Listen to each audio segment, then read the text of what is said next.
Magandang umaga, grade 3 Gumamela.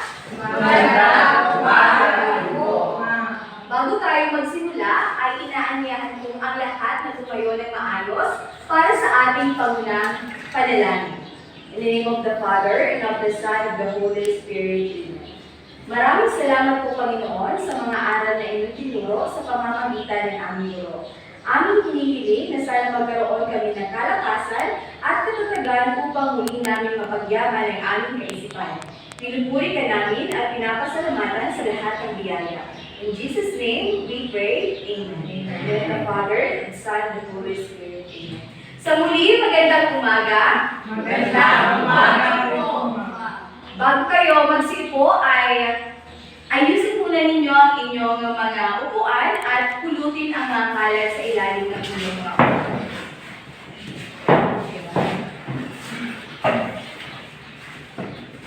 Maaari nang maupo. Ngayon, bago tayo dumako sa ating talakayan ngayong araw, ay mag-check muna ako ng inyong attendance. Sabihin kung narito po, kung kayo ay narito ngayong umaga. Ivy Bordeos, Aljo Del Santos, Junte Barbacena, Marlon Manriquez, Camille, narito po, Mariel, narito po, Adraw, Wenelin Saison, narito po, at Dani Catules. Okay, magaling, walang iban ngayong araw. Ngayon, ay sisimulan natin ang ating talakayan sa araw na ito sa pamamagitan ng isang laro. Handa na ba kayong maglaro? Ngayon ay may papakita ako ng tatlong larawan sa inyo at nais kong sabihin ninyo kung anong nalalaman ninyo sa mga larawan na ipapakita ko. Ang unang larawan ay ang maaari ninyong itasan ninyong kamay kung kayo ay gustong mag-participate sa ating talakayan. Yes, Gwendolyn? Tama, ito ay Lolo. Ang pangalawang larawan ay yes, Camille? Yoyo. Yes, ito ay Yoyo. At ang pangatlong larawan ay ang yes, ID? Kaibigan. Very good. Ito ay kaibigan. Kaibigan. Ngayon ay nalaman na natin ang iba't ibang uri ng imahe na ipinakita ko sa inyo. At ngayon ay meron tayong babasahin na maikling kwento. Gusto niyo bang magbasa ng maikling kwento? Opo! Okay. So si teacher muna ang magbabasa at after kung basahin ang maikling kwento, ay kayo naman ang magbabasa. Naiintindihan po ba? Opo! Ang maikling kwento ay pinamagatan ang yoyo ni Johan. Si Johan ay may bagong yoyo. Binili ito ng kanyang lolo, Bio. Ang yoyo ni Johan ay kulay dilaw. Maraming salamat po, Lolo Bio, wika ni Johan. Inaya ni Johan si Yeye na maglaro ng yoyo. Masayang naglaro ang dalawa. Ngayon, oras naman para kayo ang magbasa ng maikling kwento. Sabay-sabay. Ang yoyo ni Johan. Si Johan ay may bagong yoyo. Binili ito ng kanyang lolo Bio. Ang yoyo ni Johan ay kulay dilaw. Maraming salamat po, Lolo Bio, wika ni Johan. Inaya ni Johan si Yeye na maglaro ng yoyo. Masayang naglaro ang dalawa. Ngayon, ay naintindihan niyo po ba ang maikling kwento na inyong binasa? Opo! Sige. Meron akong ilang mga katanungan at nais kong sagutin ninyo ito ng tama. Ang unang katanungan, sino ang may-ari ng yoyo? Yes, Aljo? Si Johan. Si Johan. Palapakan natin si Aljo. Ang pangalawang katanungan, sino ang bumili ng yoyo kay Johan? Ma'am, Yes, Junley? si Lolo Bio. Lolo Bio. Palapakan natin si Lolo. At ang huling katanungan ay, anong laro kaya ang nilalaro ng mga bata? Yes, Camille? Yoyo. Yoyo. Palapakan natin si Camille. Alam ko na naiintindihan ninyo ang maikling kwento na inyong binasa. Sa inyong palagay, class, ano po kaya ang ating topic or talakayan ngayong umaga? May nakakaalam po ba? So, ang ating topic or talakayan ngayong umaga ay ang pagtuturo ng pag-unawa o komprehensyon sa pagbasa. Ngayon ay dumako na tayo sa ating mismong aralin. Meron ako ditong isang halimbawa pa ng maikling kwento na pinamagatang Ang Manika ni Monica. Ngayon naman ay gusto kong basahin ninyo ito ng mataimtim sa loob ng 5 minuto at meron akong mga iilang katanungan na iaatang sa inyo. Sa muli, basahin ito ng mataimtim at unawain ang inyong binasa.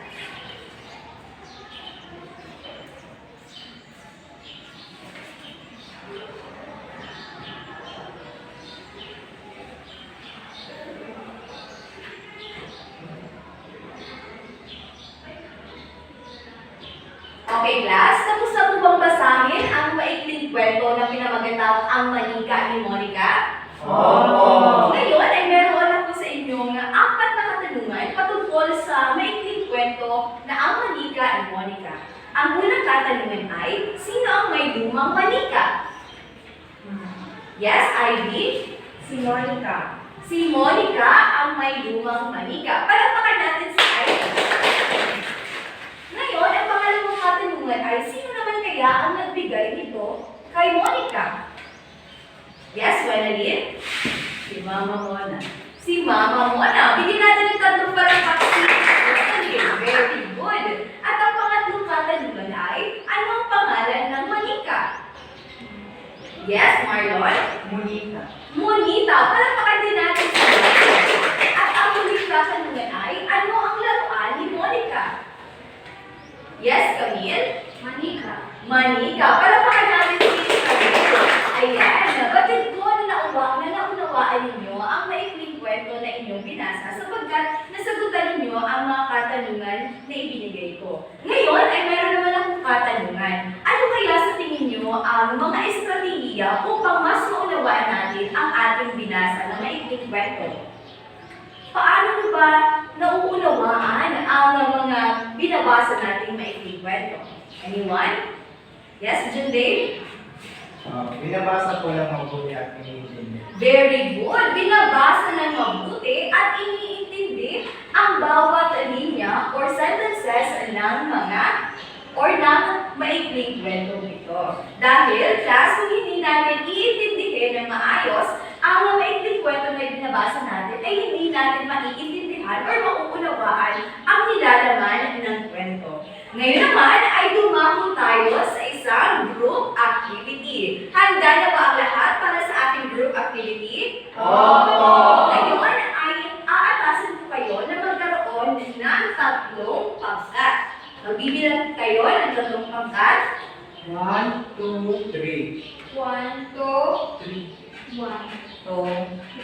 Okay, ngayon naman, ang group 1 ay maupo dito sa unahan at ang group 2 ay dito sa pangalawang upuan at ang group 3 ay maupo sa ikatlong upuan.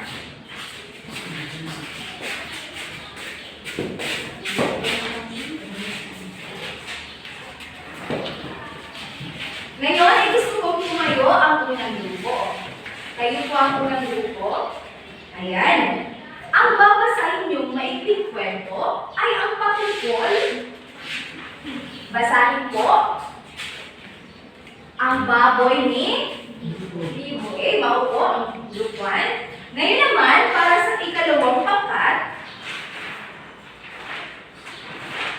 ang inyong maikling kwento ay patungkol. Basahin.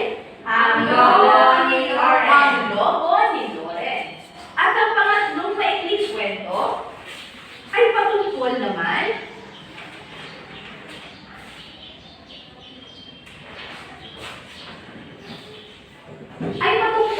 sa ang daga ni Lodi. Okay, sa unang grupo, ang baboy ni Biboy. Sa pangalawang grupo, ang lobo ni Loren. At ang pangatlong pangkat ay ang taga-Antigo. Sa kung makikita ninyo class, ay merong 4 o 5 katanungan sa bawat maikling kwento. Ngayon ay pumili kayo ng inyong leader na sasagot ng mga katanungan na naiaral sa inyo. Ngayon po ay bibigyan ko kayo ng 5 minuto upang basahin ng mabuti at sagutan ang mga katanungan ito.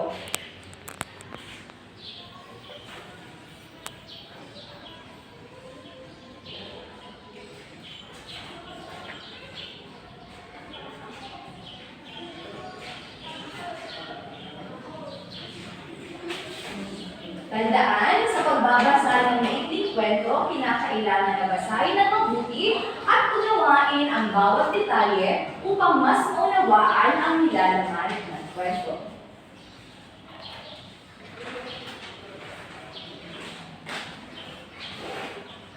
Okay, 2 minuto na lamang po ang natitira.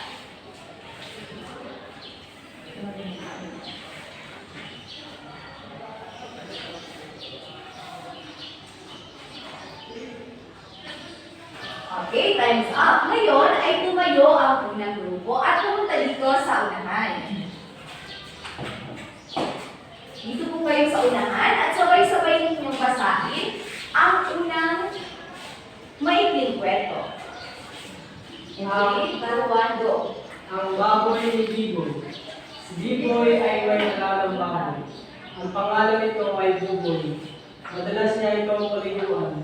Ang pagkain nito ay darak at nilagang gulay. Mahal ni Giboy ang kanyang alagang baboy.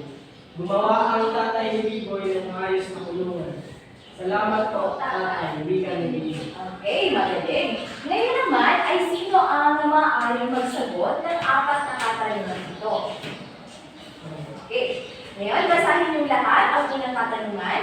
Ano ang alaga ni Giboy? Okay, ano nga ba ang alaga ni Giboy? Baboy. Baboy, very good. Ang pangalawang katanungan ay, Ano ang pangalan ng alaga ni Giboy? ano ang pangalan ng alaga ni Giboy? Buboy. Buboy, very good. At ang pangatlong katanungan ay, Ano ang pagkain ng alaga ni Giboy? ano ang pagkain ng alaga ni Giboy? Darak at nilagang gulay. Darak at nilagang gulay, mahusay. At ang pang-apat na katanungan ay, Ano ang ginawa ng tatay ni Giboy? ano ang ginawa ng tatay ni Giboy? Maayos na kulungan. Gumawa siya ng maayos na kulungan. Ngayon, ibigyan natin ng isang masigabong palakpakan. Ngayon naman, ay tinatawagan ko ang pangalawang grupo. Ayan, sabay-sabay po ninyong basahin ang pangalawang maikling kwento. 3, 2, 1, go! Ang lobo ni Loren. Si Loren ay may lobo. 5 ang lobo ni Loren. Iba-iba ang kulay ng lobo ni Loren. May pula, dilaw, bughaw, berde at hilaw. Bigay ito ng kanyang lolo Luis at lola Lele. Biglang humingit ng malakas na hangin. Ang lobo ni Loren ay tinanay ng hangin. Tama na ako, wika ni Lolo Luis. Bibili muli kami ng 5 lobo. Mahusay. Ngayon ay sabay-sabay ninyo basahin ang 5 katanungan. Number 1, Sino ang may lobo? sino ang may lobo? Si Loren. Si Loren, mahusay. Ang pangalawang katanungan ay, Ilan ang lobo ni Loren? ilan ang lobo ni Loren? 5. 5. Very good. At ang pangatlong katanungan ay, Ano-ano ang kulay ng lobo ni Loren? ano-ano kaya ang kulay ng lobo ni Loren? May pula, dilaw, bughaw, berde at hilaw. Very good. Ngayon, at ang pang-apat na katanungan ay, Sino ang nagbigay ng lobo ni Loren? sino daw po ang nagbigay ng lobo ni Loren? Ang kanyang lolo Luis at lola Lele. Very good. Ang kanyang Lolo Luis at Lolo Lele. At ang panghuling katanungan ay, Ano ang nangyari sa lobo ni Loren? ano daw po ang nangyari sa lobo ni Loren? Ito ay tinay. Ito ay tinangay ng hangin. Very good. Bigyan natin ng masigabong palakpakan. Ang pangalawang pangkat. Maaari na rin mo po. Ngayon naman, ay dumako tayo sa pangatlong pangkat. Ang kanilang maikling kwento na babasahin ay patungkol sa ang daga ni Lodi. Okay, pangatlong pangkat, sabay-sabay basahin. In 3, 2, 1, go. Ang daga ni Lodi. Si Lodi ay mayroong... Sabay-sabay, again, sabay-sabay. Ang daga ni Lodi. Si Lodi ay mayroong alating daga. Ang pangalan nito ay Bibi. Maputi ang balahibo, didilim at mahaba ang buto. Mahilig kumain ng damo at keso, si Bibi. Natutuwa si Lodi dahil malakas kumain ang alaga niya. Mahal ni Lodi ang alaga niya. Okay, mahusay. Ngayon ay sagutin ninyo ang apat na katanungan na ibinigay sa inyo. Ang unang katanungan ay, basahin. Sino ang alaga? Talaga. Sino ang alaga sa daga? Daga. Sino kaya may alaga daga? Si Lodi. Si Lodi. Ang pangalawang katanungan ay, ano ba ang pangalawang katanungan, class? Ano ang alaga ni Lodi? Isang daga. Very good, isang daga. Ang pangatlong katanungan ay, Anong kulay ang balahibo nito? anong kulay daw po ang balahibo nito? Kulay puti. Kulay puti. Very good. At ang huling katanungan ay, Ano ang hilig nito kainin? ano daw po ang hilig nitong kainin? Damo at keso. Damot, keso. Para pa kaya po yan. Batid ko na talagang nakungawaan ninyo ang inyong binabasang maikling ko. Ngayon ay, meron ako sa inyong ilang katanungan na talagang may kaugnay sa ating talakayan ngayong umaga. Ngayon po ay, papaano kung hindi ninyo naunawaan ang binasa ninyong maikling kwento? Ano po kaya ang maaari ninyong gawin kung hindi ninyo lubos na maunawaan ang binasa ninyong maikling kwento? Sino po ang maaaring magbigay ng kanyang opinyon? Yes, Ivy? Maaaring magkaroon ng misinterpretation. Oo, maaaring magkaroon ng pagkalito kung hindi natin naunawaan ang maikling kwento na binasa natin. Ngayon, ano kaya ang ilan sa mga dahilan? Ano kaya ang mga dahilan kung bakit hindi natin nauunawaan ang ilang maikling kwento na binabasa natin? Ano kaya ang mga posibleng dahilan? Yes, John Dave? Di pa marunong magbasa. Okay, hindi pa marunong magbasa or ang ibang mag-aaral ay binabasa lamang ngunit hindi iniintindi ng maayos ang nilalaman ng kwento. Kung kaya kayo po, class, ay inaanyayahan ko na kapag kayo ay nagbabasa ng maikling kwento, ay unawain mabuti ang inyong binabasa upang masagutan ninyo ang mga katanungan na ibibigay sa inyo. Malinaw po ba? Oo. Ngayon, ay bago tayo dumako sa isa pang activity, ay meron po ba kayong katanungan na gusto itanong kay teacher before tayo pumunta sa isa pang activity? Wala po. Wala po. So, it means na naunawaan ng maayos ang ating talakayan ngayong umaga. Sa inyong huling activity ay nais kong kumuha kayo ng kunin ninyo ang inyong mga notebook at ballpen at sagutan ang maikling kwento na inyong babasahin.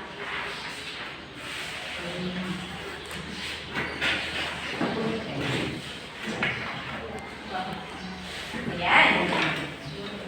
Para sa inyong huling activity, basahin at unawain ang kwento at sagutin ang mga sumusunod na katanungan.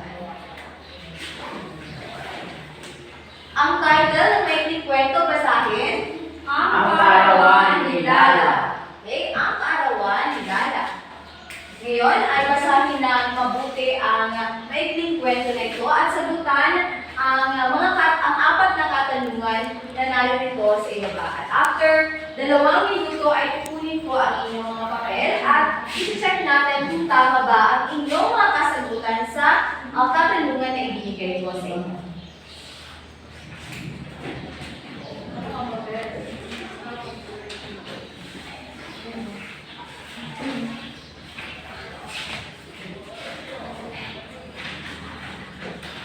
Yan, so muli, bibigyan ko kayo ng 5 minuto upang basahin may mataimtim at unawain ang maikling kwento na ito at ating sasagutan ang mga katanungan.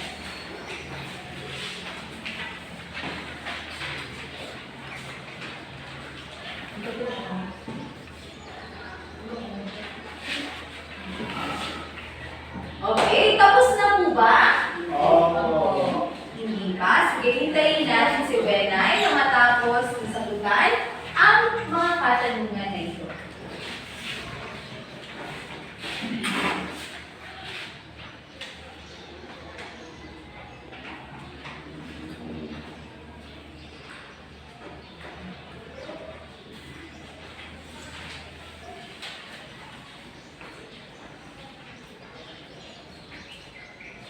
Okay, tapos na po ba?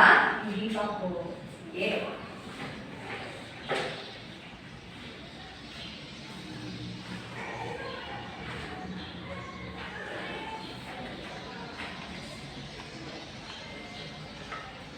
Okay, ngayon ay ipasa ang inyong papel sa inyong katabi para sila ang mag-check ng inyong mga kasagutan sa mga katanungan na ito. Sabay-sabay po natin basahin ang maikling kwento, ang Araw ni Lala. Araw ng Lunes, ikalima ng Mayo. Ngayon ay ikalimang arawan ni Lala. Abala ang lahat sa pag-aayos ng kanyang handa. May pansit, puto, ube, spaghetti, sorbetes, cake at lobo. Sabay-sabay nilang binati si Lala. Maligayang kaarawan, Lala. Binigyan din siya ng regalo ng kaniyang tatay at nanay. Masaya ang lahat para kay Lala.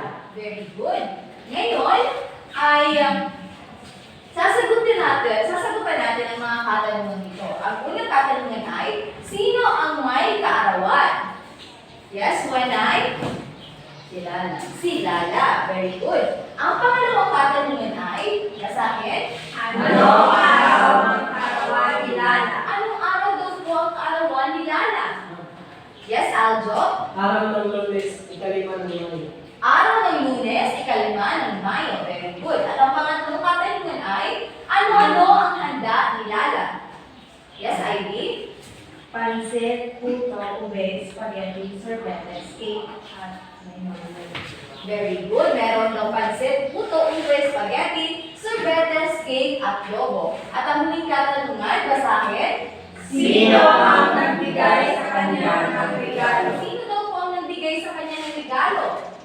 tatay at nanay. Tatay at nanay. Ngayon po ay bilangin niyo kung ilan ang score na nakuha ng inyong katabi at ibalik ito sa may nagmamayari.